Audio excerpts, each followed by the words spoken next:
জামাতে ইসলাম, আমি এর আগেও বলেছিলাম, এরা কিন্তু গণতান্ত্রিক দল নয়। আমাদের বাংলাদেশের মানুষ একটা ধর্মভীরু মানুষ, ধর্মান্ধ কেউ নয়। প্রতিটি জায়গায়, প্রতি কথায় আমরা জুলাই সনদকে মেনে চলছি। দুর্ভাগ্যক্রমে আজকাল 11 দলে তো জনগণের কোনো সমর্থন দিতে পারছি না। জামাতে ইসলাম, আমি এর আগেও বলেছিলাম, এরা কিন্তু গণতান্ত্রিক দল নয়। এরা হচ্ছে একটা রেজিমেন্টেড পলিটিক্যাল পার্টি। তাদের একটা নির্দিষ্ট গোল আছে, লক্ষ্য আছে, সেই গোলে তারা পৌঁছতে চায়।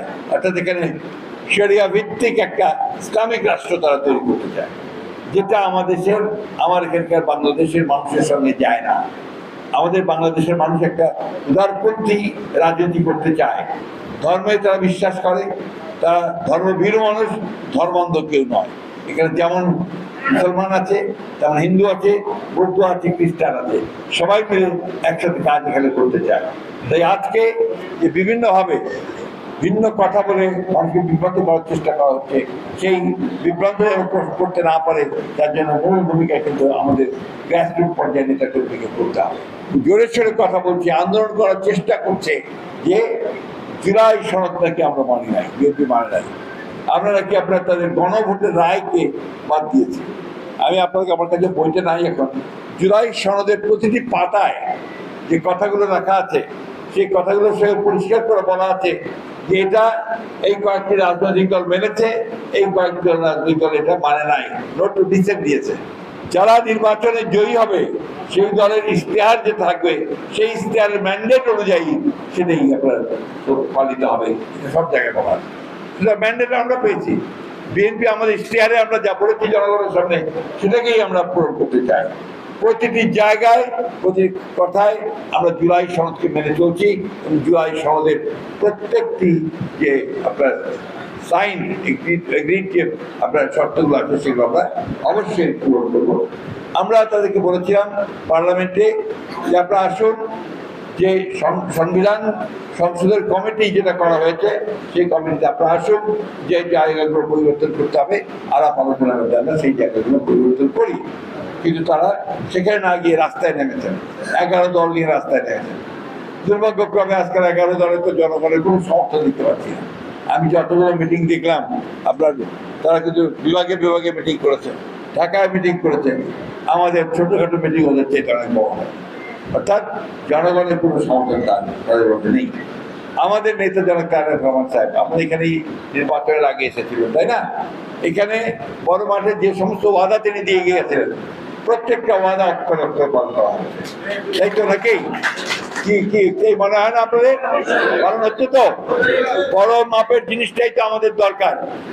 ছোট নাটক কুটি, কোনটে মসজিদ হইল কি মসজিদ হইলি, কোনটে মন্দির হইল কি মন্দির হইলি, কোনটে রাস্তা হইল কি রাস্তা হইলি, এটা বড় মাপের জিনিস না।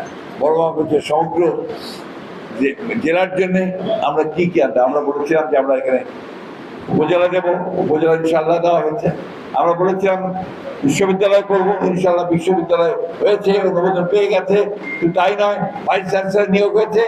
আজকে এটার মনোগ্রাম পরে থেকে সেটার উদ্বোধন হবে, একই সঙ্গে এর বাসা ভাড়া হবে এবং আপনার ক্লাস শুরু, নেক্সট বিজনেস যেন ক্লাস শুরু করা যায় সেই চেষ্টা আমরা করবো।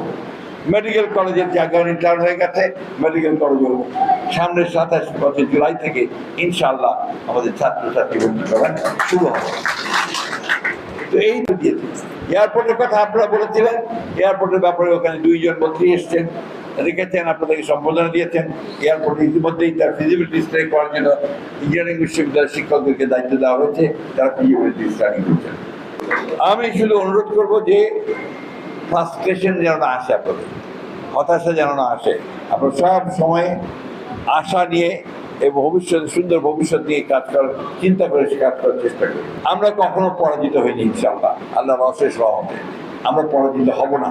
আমরা আজ পর্যন্ত কোন নির্বাচনে বিএনপি পরাজিত হয়নি, ইনশাআল্লাহ ভবিষ্যতে কোন নির্বাচনে বিএনপি পরাজিত হবে। শক্তিশালী করতে হবে, যেমন যুবদলকে শক্তিশালী করতে হবে, ঠিক একই সঙ্গে আপনাদের মূল দলের নেতৃত্বে গ্রহণযোগ্য নেতাদেরকে আনতে হবে। এটা কিন্তু খুব ইম্পর্টেন্ট। আপনার কথাটা মনে রাখবেন, আমি গ্রহণযোগ্য কথা বলছি, যে মানুষ যাদেরকে পছন্দ করে, যাদেরকে ভোট দিতে চায়, তাদেরকে নিয়ে আসবে।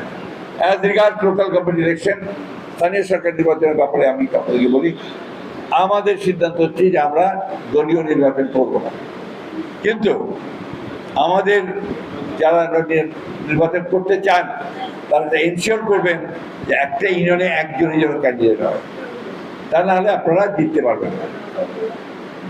আপনারা নিশ্চয়ই আমার সঙ্গে একমত হবেন।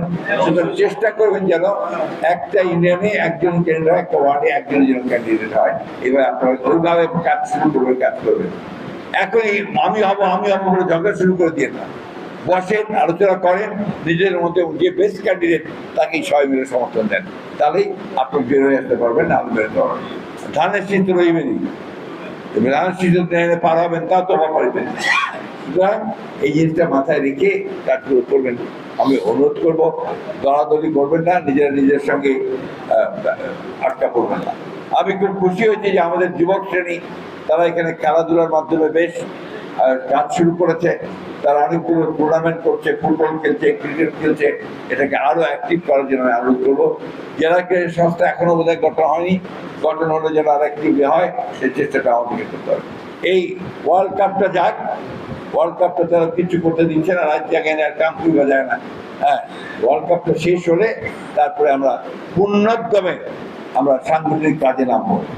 আমাদের সভাপতি সাহেব একটা অনুরোধ যে একটা মাস আমরা সাংগঠনিক মাস হিসেবে ঘোষণা করতে চাই। লেট ইট বি অগাস্ট মাস। এই অগাস্ট মাস আসুন, সেটাকে যেন আপনারা সাংগঠনিক মাস হিসেবে গ্রহণ করতে পারেন। যারা কাজ করতে চান আগামীকাল থেকেই কাজ করতে পারেন। সব শেষে জুলাই আগস্ট, সব শেষে আমি এই জুলাই মাস আমাদের জন্য অত্যন্ত একটা আবেগের মাস, ইমোশনাল মাস। এই জুলাই মাসে আমরা এই ফ্যাসিস্ট সরকারকে সরাবার যে চূড়ান্ত আন্দোলন, সেই আন্দোলন এই দেশের মানুষেরা করেছে। ছাত্র জনতার যৌথ আন্দোলনের সংগ্রামে অনেক রক্তের বিনিময়ে, এই ঠাকুরগাতেও আমাদের অনেক রক্ত গেছে, রক্তের বিনিময়ে আমরা আপনার একটা সুযোগ পেয়েছি, একটা পরিবেশ পেয়েছি যেখানে আমরা মুক্তভাবে রাজনীতিটা করতে পারি। আপনাদের এখানে বহু লোক আছেন যাদের বিরুদ্ধে অসংখ্য মামলা ছিল, তাই না? অনেকেই জেলও গেছে, জেলও কেটেছে, সব কিছু করছে। সুতরাং আর যেন সেই অবস্থার সৃষ্টি না হয়, পরিবেশ না হয়, সেই কথা আপনার সবসময় মনে রাখবেন। আমরা জানি যে ক্ষমতা খুব ক্ষণস্থায়ী, চিরস্থায়ী না। কালকেও ক্ষমতা না থাকতে পারে, কিন্তু দল থাকবে, সংগঠন থাকবে। আপনারা কিন্তু দীর্ঘ 15-16 বছর আপনার মাথা নত করেন নাই, আপনারা কিন্তু লড়াই করে গেছেন ঠাকুরগাঁও বিএনপি। আমি আপনাদের জন্য গৌরব। সব শেষে আপনাদের সুস্থতা, আপনার কাজ করার ক্ষমতা বৃদ্ধি পাক, সুস্থতা বৃদ্ধি পাক, এবং আপনার ভালো থাকেন, সুস্থ থাকেন, এই কথা বলে আল্লাহ তাআলার কাছে দোয়া করে এখন বসে।